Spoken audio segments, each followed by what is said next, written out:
U ovom videu ćemo vidjeti kako od animacije koju ste uradili u Blenderu napravimo video koji možete da postavite na Instagram ili YouTube.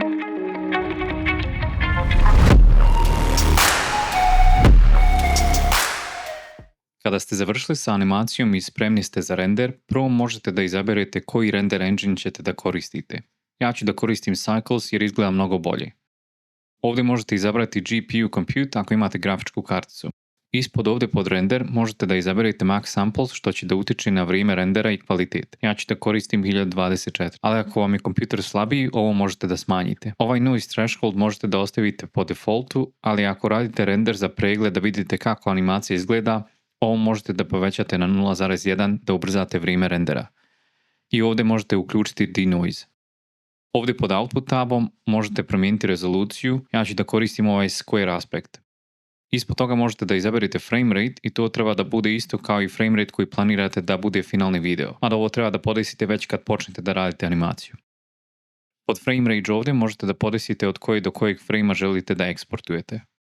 Ispod ovo je veoma važan dio, ovdje možete da izaberete folder gdje želite da snimite eksport. Možemo izabrati file format. Po defaultu ovo je PNG, ali možete izabrati JPEG koji je veoma kompresovan. Ili čak možete da eksportujete video direktno ako izaberete FFmpeg video, ali osim ako ne koristite Blender 4.4 verziju, FFmpeg ne podržava 10 bita video. Moja preporuka je da koristite OpenEXR tako da imate najviše podataka. Ako vam je animacija transparentna ili vam treba alfa kanal, ovdje možete izabrati RGBA. Ovdje ispod Color Depth možete izabrati Float Half ili Float Full. Ako ne planirate da radite color grading, možete izabrati Float Half. I ovdje možete izabrati kodek DVAA Lossy da smanjimo veličinu fajla. Sada smo spremni da idemo na render i render animation. Kada smo eksportovali iz Blendera, možemo otvoriti DaVinci Resolve. U Resolve idemo u Media tab i možete naći folder gdje ste eksportovali iz Blendera. U slučaju da vam se pojave ove slike pojedinačno, možete kliknuti ovdje na 3 tačkice i pod Frame Display možete izabrati Sequence. Sada možemo prevući ovo u Media Pool i idemo u Edit tab.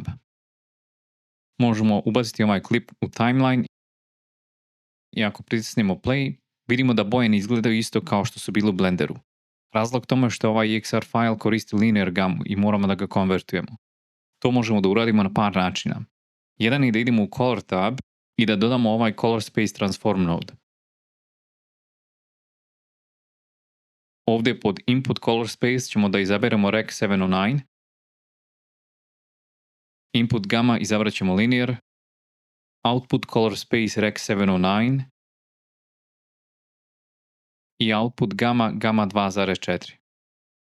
Problem ovdje je da još uvijek imamo ovaj clipping na highlightsima i da to popravimo ovdje pod tone mapping ćemo da kliknemo na custom max input i pomjerimo do kraja i kliknut ćemo na custom max output i polako možemo pomjeriti ovaj slider dok nismo zadovoljni. Ovdje na scopesima možete da vidite da li vam klipuje išta, tako da pazite da ne pomjerite previše. I sada možete dodati novi node i ako želite dodatno možete da gradujete ovaj snimak.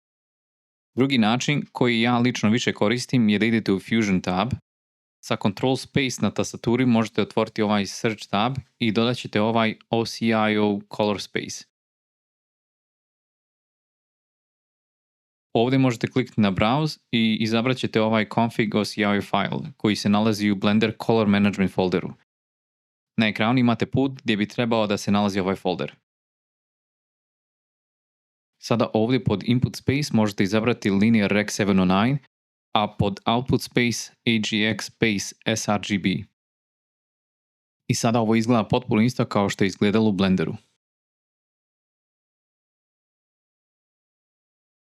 Ako želite, sada možete ići u Color tab i dodatno gradovati ovaj video po želji.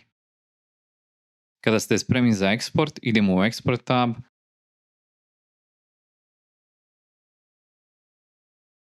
Ovdje možemo izabrati MP4 format, kodek H264.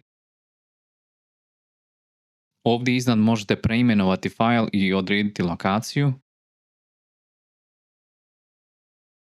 Ako eksportujete za Instagram, ovdje možete kliknuti na Restrict to i upisati 16.000 da smanjite file zbog Instagram kompresije.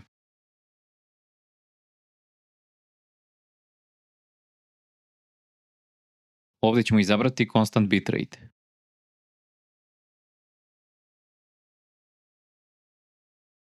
Dodatno, ako planirate da eksportujete na YouTube Short sa Android telefona, ovdje pod File možete kliknuti Render without timecode da ne dobijete error.